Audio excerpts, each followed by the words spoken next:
تو نگردانه اول اسلام ایدری خانتان سر کنه این چی گه بده خودت بیایی مکید خانیون بچه روز زینا کنه دخترت روز پایش بازی کنه این کدامش من بسیار میرسم در قدیره یمین کردگیم که خیلی مصفدا بسیار دیدگیم من بسیار به شرمی ها را ببینم که لواز سرخ کردگی کاکلا اندکی شار رنگ میمونای زاپر خدا اگر اسلام شده غلبه کنه من بسیار این میمونه رو در کلت مکه میکنم خدا اگر میگم تو جای این میمونه کلتگاه دیگه جای چیز نیست خواه مردینش باشه خواه زنکشت نگوان که زنکار تنکید نگیره مردینه رو نه میمونی مردینگی هم داره ما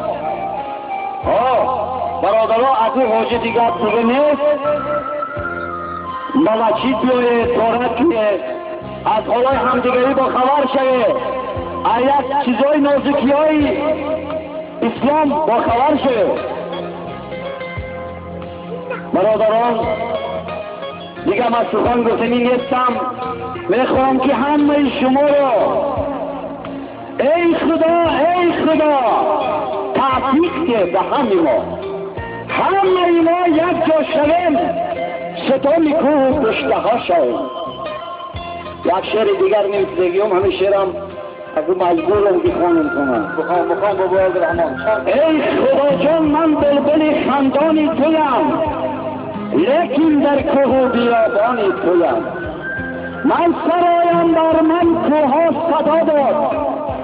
این راهی نیک را بر من خدا داد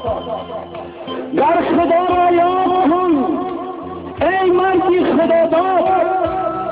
هر چی را بر تو داد در دیگر ها نداد قدرتی تو را ندارد مردی به جا مملکت از دست آنها شد رسوا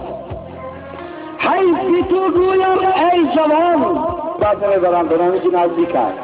خوشحال شدم رای کار